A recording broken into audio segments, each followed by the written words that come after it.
on a déterminé les expressions du potentiel à l'anode et à la cathode. Et on a la FEM est égal à le potentiel cathodique moins le potentiel anodique qui est égal à 0,15 volts.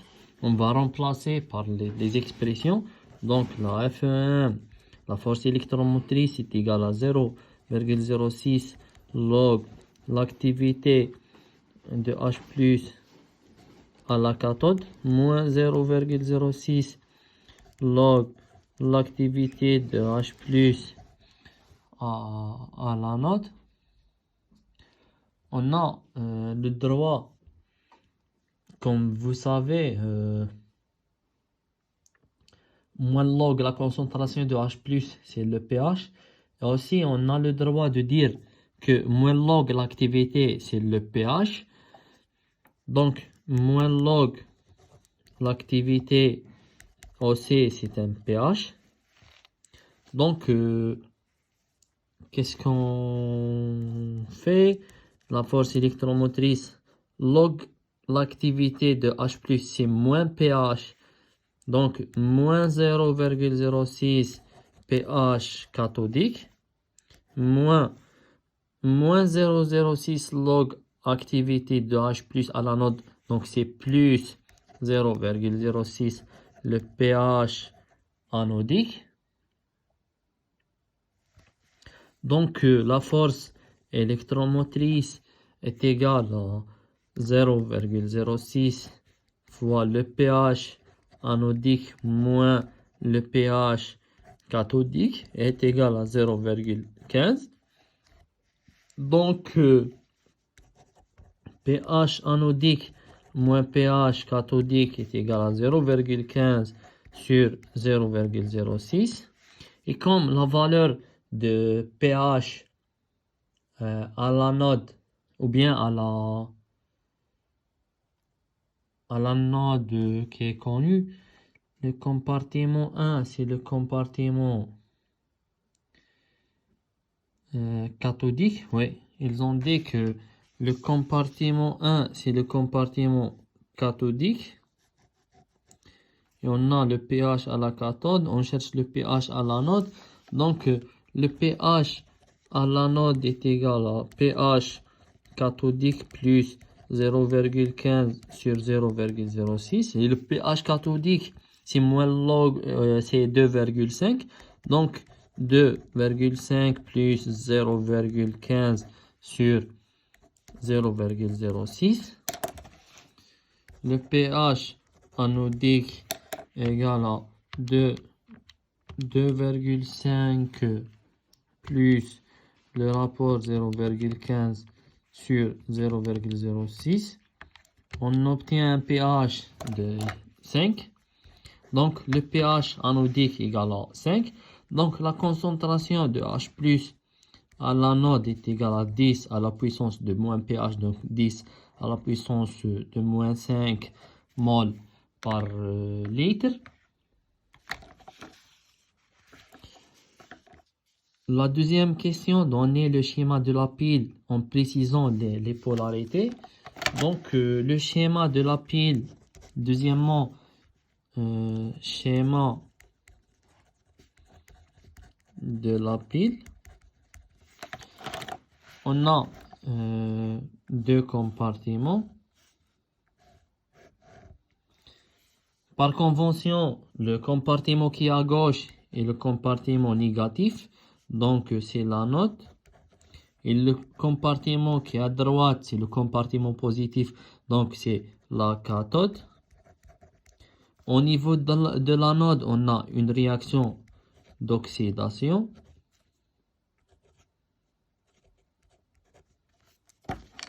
Donc, on a une réaction d'oxydation. Au niveau de la cathode, on a une réaction de réduction. On a une électrode de platine. Voici mon électrode de platine une électrode de platine ici et une électrode de platine ici. Voici les électrodes de platine qui sont reliées par un voltmètre. C'est le pôle positif, le pôle négatif. Le passage des électrons du pôle négatif vers le pôle ou bien du pôle c'est du pôle négatif vers le pôle positif. Le passage des électrons, c'est l'inverse. C'est l'intensité, c'est l'inverse. On a le pont sanguin ici. On a la solution d'acide chlorhydrique dans les deux côtés. Donc, on a des H+ et des chlorures. On a des H+ et des chlorures. Celui-là, c'est du platine et celui-là, du platine. On a la concentration de H+ qui est égale à la cathode est égale à 10 à la puissance moins 2,5 mol par litre. À l'anode, la concentration de H+ est égale à 10 à la puissance moins 5 mol par litre. Et pour compléter le travail, le schéma, on va l'écrire sous cette forme. On a le platine, H2, une atmosphère, le HCl d'une concentration de 10 l'anode 10-5 mol et la jonction ici aussi le HCl de concentration 0,2 et demi mol par litre et on a le H2 d'une atmosphère et on a le platine. Voici le schéma de la pile.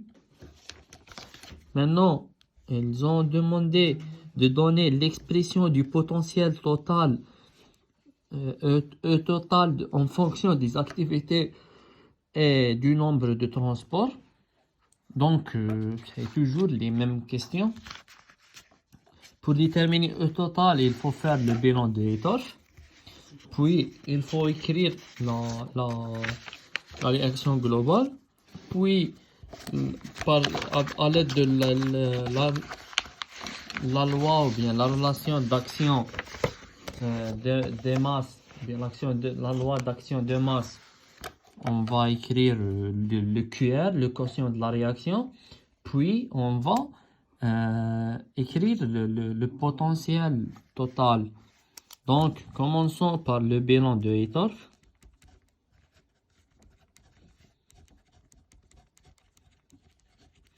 C'est toujours pour un Faraday.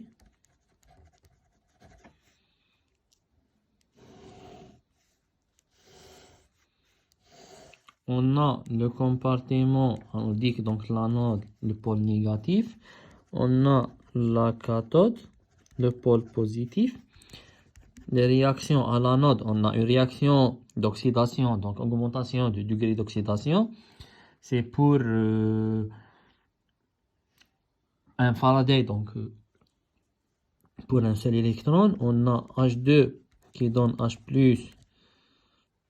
donc N demi H2 plus un électron. À la cathode, c'est l'inverse. Le degré d'oxydation va diminuer de plus 1 vers 0. Donc H plus un électron me donne N demi de H2. Maintenant, dans les réactifs, j'ai H2. Puis j'ai l'apparition de H+. Donc, j'ai plus un équivalent gramme de H+. Dans la cathode, on a dans le début, on a des H+. Puis, ils vont disparaître les H+. Donc, c'est moins 1 équivalent gramme de H+. Maintenant, le transport. Il faut déterminer la jonction. Le pôle négatif, donc on a je vais mettre des plus ici. Et c'est du moins dans le côté de la cathode. C'est ma jonction de transport. On a plus 1 équivalent gramme de H+. Donc, on va perdre la neutralité de la solution. Les charges positives sont en excès par rapport aux charges négatives dans la solution. Donc, on a un excès de H+, par rapport à Cl-. On a perdu la polarité. Maintenant, c'est l'intervention du pont salin qu'elle va récupérer la neutralité de la solution HCl dans le compartiment anodique. Donc, on a un transport des anions chlorure du compartiment cathodique vers le compartiment anodique. Donc, le compartiment anodique va gagner plus T-, le transport de quoi? D'équivalent gramme de chlorure.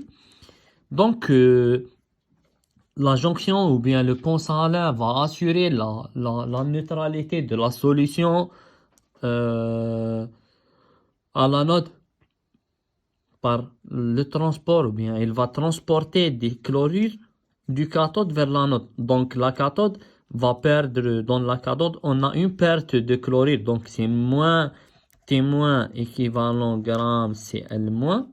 Maintenant, je vais cacher cette moins T- Cl-.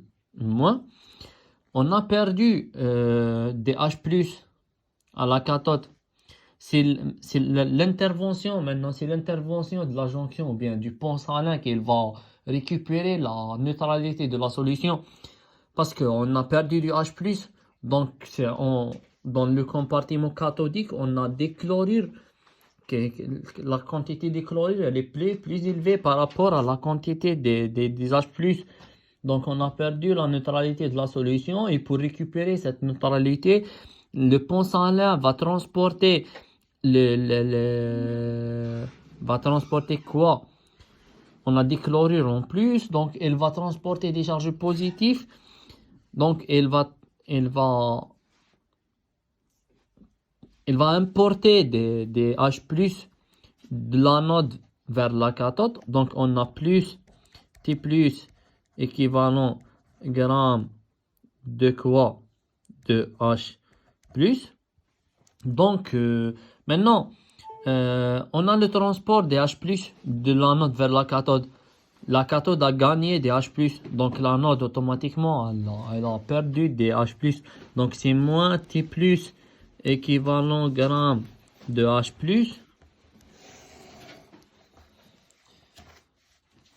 Maintenant, le bilan global ou bien le bilan total, qu'est-ce qu'on a? On a des H+ ici, équivalent H+ et équivalent H+. Je vais les mettre comme facteur, équivalent gramme H+.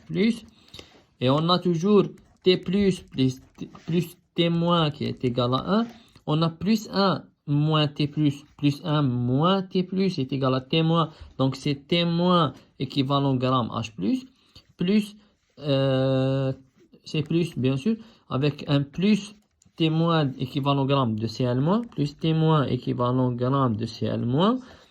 Donc la somme de ces deux termes, c'est plus T-, avec T- et H+ avec Cl- me donne l'acide chlorhydrique. Donc plus T- équivalent gramme d'acide chlorhydrique. Maintenant, j'ai H+, équivalent H+ avec équivalent H+. Donc je fais sortir cet équivalent gramme d'H+ comme facteur, équivalent gramme H+, et j'ai plus T+ moins 1, plus T+, moins 1 est égal à moins T-. Donc moins T- équivalent gramme de H+, plus le reste ici, c'est moins T- équivalent gramme de Cl-. La somme des deux, c'est moins T- équivalent gramme d'acide chlorhydrique. Donc voici mon bilan global. Maintenant, je vais écrire la réaction globale. La réaction toujours, ou bien le sens de la réaction toujours, elle est du perte vers le gain. Donc, la perte, comment je vais connaître la perte? C'est du signe de nombre de transports. C'est moins T moins T, donc c'est une perte, plus T, donc c'est un gain. Donc, voici mon sens de la réaction. Donc, maintenant, la réaction globale, j'ai dit précisément que T- ou bien T+, sont des coefficients stoichiométriques. Donc, ils vont apparaître dans la réaction globale. Maintenant, donc, qu'est-ce que j'ai? J'ai T- équivalent gramme H+ dans la cathode. Il faut préciser le pôle plus T- équivalent gramme Cl- à la cathode qui me donne T- équivalent gramme de H+ à l'anode plus T- équivalent gramme de H+ à l'anode aussi. Maintenant, le quotient de la réaction, le QR, c'est le produit des activités des produits sur le produit des activités des réactifs à la puissance de leur coefficient stoichiométrique. Les coefficients stoichiométriques sont les témoins, toujours témoins. En solution, ou bien dans le compartiment anodique, on a des H+ et des Cl- libres qui vont former l'acide chlorhydrique. Donc l'activité de HCl est égale à l'activité de H+ est égale à l'activité de Cl-. Donc, et c'est Cl-, une Cl-. Donc, l'activité de H+ est égale à l'activité de Cl-. Donc, je peux écrire que est égal aussi à l'activité de HCl. Je vais écrire tout le quotient de la réaction en fonction de l'activité de HCl. Donc, l'activité de l'acide chlorhydrique à l'anode à la puissance, comme j'ai un produit des deux activités, on a mathématiquement A à la puissance n fois A à la puissance m est égal à A à la puissance n plus m. Et si j'ai activité fois activité, les deux à la puissance de témoin. Donc, c'est l'activité à la puissance de témoin plus témoin, donc la puissance de témoin. Et c'est la même chose ici, l'activité de HCl à la cathode à la puissance de témoin. On a A sur B à la puissance n et à la puissance n égale à A sur B à la puissance de tout à la puissance de n. Donc le quotient de la réaction égale à l'activité anodique sur l'activité cathodique en minuscule sur l'activité cathodique à la puissance de T-. Je cherche quoi? Je suis en train de faire tout ce travail pour calculer ou bien pour déterminer le potentiel total. E total est égal à moins 0,06 sur 1 log le quotient de la réaction. E total est égal à moins 0,06 n, c'est le nombre d'électrons mis en jeu. J'ai dit précédemment que dans le cas de la pile à hydrogène, on va prendre le 1, n est égal à 1, parce qu'on fait le QR pour la réaction globale. Cette réaction, on a un échange protonique d'un seul proton, d'un seul électron plutôt. On a un échange électronique d'un seul électron, donc sur 1, log le QR, c'est l'activité anodique sur l'activité cathodique à la puissance de T-. On obtient quoi? Moins log A sur B est égal à log A est égal à log B sur A. Donc, je vais éliminer ce 0, ce moins. Je vais log A à la puissance n est égal à n log A. Donc, c'est 0,06 fois 2 T- log l'activité cathodique sur l'activité anodique. J'ai inversé, j'ai éliminé le moins. Ils ont demandé l'expression du potentiel E total en fonction des activités et du nombre de transports. Voici l'expression de E total en fonction des activités et du nombre de transports. Donc, E total, c'est 0,12 T- log l'activité cathodique sur l'activité anodique. C'est l'expression demandée. Maintenant, c'est la quatrième question. En déduire E total et E de la jonction, sachant que le rapport T+ sur T- est égal à 4, on a T+ sur T- est égal à 4, et on a E total est égal à 0,12 témoin log l'activité cathodique sur l'activité anodique. On va déterminer ET+, on n'a pas témoin, mais on a ce rapport. Et on sait aussi que T+, plus témoin est égal à 1. On a deux équations et deux inconnues. On peut déterminer, on peut résoudre ce système des équations. Donc, je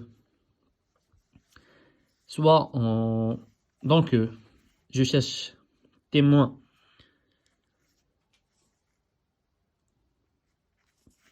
À partir de ce rapport, T plus est égal à 4 témoins. Donc, je vais remplacer T plus par 4 témoins ici. J'obtiens quoi? 4 témoins plus témoins est égal à 1. Donc, 5 témoins est égal à 1. Témoin est égal à 1 cinquième. 1 cinquième, c'est 0,2. 0,2, oui. 100 sur 5, c'est 20. 1 cinquième, c'est 0,2. On a trouvé le témoin. Maintenant, pour les activités, on a les valeurs des activités ou pas? Est-ce qu'on a les valeurs des activités? Je vais voir si on a les valeurs ou pas. On a les concentrations. On a déterminé les concentrations. On a calculé les concentrations. Ce sont où? Voici, on a calculé les concentrations. Donc, on a les concentrations. On va déterminer les activités. Et on va... Donc la FEM ou bien E total est égal à 0,12 témoin, donc c'est fois 0,2. Log l'activité cathodique, c'est gamma cathodique fois la concentration à la cathode de H+, et c'est gamma anodique fois la concentration de H+ à l'anode. On va chercher les gamma à l'aide de l'équation de Debye-Hückel. Log gamma cathodique est égal à moins 0,51 fois la charge de Z, la charge de H+ au carré, donc fois 1, fois la racine de I sur 1 plus la racine de I, et ici la force ionique, et est égal à 1 demi fois la somme de ZI au carré fois les concentrations. Donc c'est 1 demi en solution à la cathode. On a des H+ et des chlorures. La concentration à la cathode, c'est 10 à la puissance moins 2,5. C'est à partir du valeur de pH donné. On a à la cathode un pH de 2,5. Donc la concentration de H+, c'est 10 à la puissance de 10 puissance moins 2,5. Pour l'H plus ou bien, pardon, pour l'H plus ou bien pour le Cn-.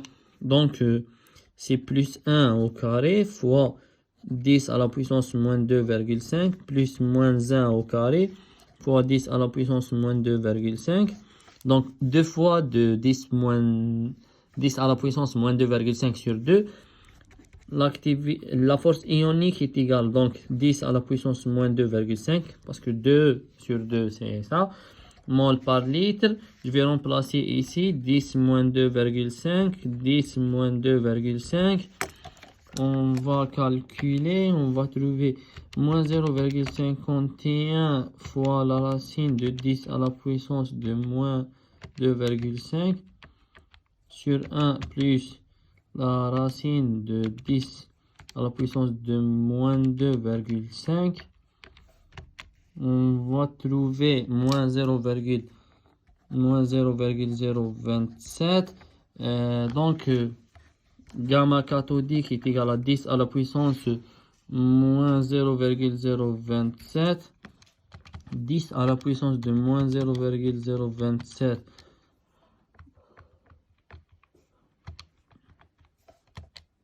j'obtiens 0,93. C'est gamma cathodique. Donc, maintenant, pour gamma à l'anode, c'est log gamma anodique est égal à moins 0,51, toujours la loi de Dubé égale fois plus 1 au carré fois la racine de la force ionique sur 1 plus la racine de la force ionique. La force ionique à l'anode, c'est 1 demi fois plus 1 au carré pour les H+, fois la concentration 10 moins 5, plus moins 1 au carré fois la concentration 10 moins 5, deux fois, donc est égal à 10 moins 5 mol par litre. On remplace ici 10 moins 5, 10 moins 5. On obtient moins 0,51 fois la racine de 10 à la puissance moins 5 sur 1 plus la racine de 10 à la puissance moins 5. On obtient moins 1,6. C'est bizarre.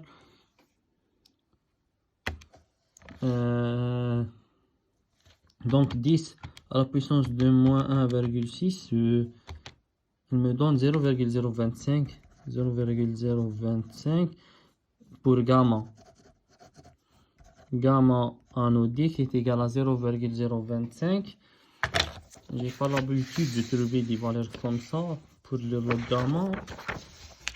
Je vais vérifier plus tard. Donc, E total est égal à... Je vais remplacer dans cette expression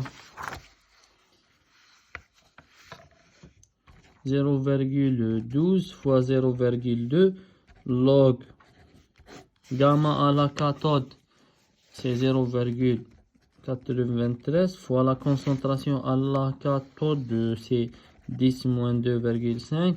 Et ici, 0,025 fois 10 à la puissance de moins 5. E total est égal à combien? 0,12 fois 0,2 fois logarithme du rapport, 0,93 fois 10 à la puissance moins 2,5 sur 0,025 fois 10 à la puissance de moins 5. J'obtiens 0,097 volts. 0,097 volts.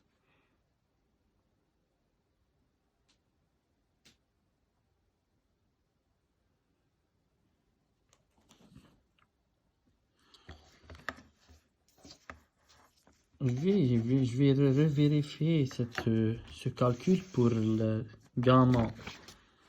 Pour gamma à l'anode, j'ai l'intention, je sais pas, j'ai pas l'habitude de trouver des valeurs de comme ça. Donc c'est moins 0,51 fois la racine de 10 à la puissance moins 5 sur 1 plus la racine de 10 à la puissance moins 5. Et voilà. J'ai pas vu ce fois 10 à la puissance moins 3 fois 10 à la puissance moins 3. Vous voyez comment? J'ai vu que ce terme. C'est fois 10 à la puissance moins 3. Donc, pour ce log gamma, c'est comme ça. J'obtiens pour le gamma 10 à la puissance de moins 1,6 fois 10 à la puissance moins 3 est égal à gamma 0,99. Il faut faire attention dans les calculs. E total est égal à quoi? Je vais remplacer ou 0,12 fois 0,2 log la gamma cathodique Cathodique, c'est 0,93 fois la concentration 10 à la puissance de moins 2,5. 0,99 fois 10 à la puissance moins 5. Donc, au total, on obtient 0,12 fois 0,2 fois log 0,93 fois 10 à la puissance de moins 2,5 sur 0,93 fois 10 à la puissance de moins 5. On obtient 0,059 volts. C'est le potentiel total. E total. Aussi, ils ont demandé le potentiel de la jonction.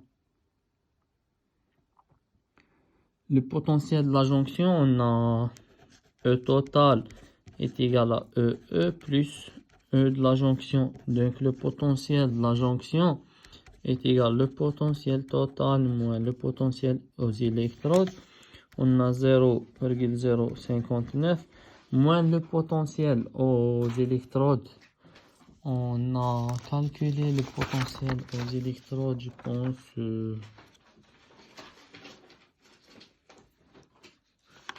Ou bien il est donné. Il est donné 0,15 moins 0,15. Donc E de la jonction est égal à 0,59 moins 0,15. C'est 0,059 moins 0,15. C'est moins 0,091 volts. On a terminé l'exercice.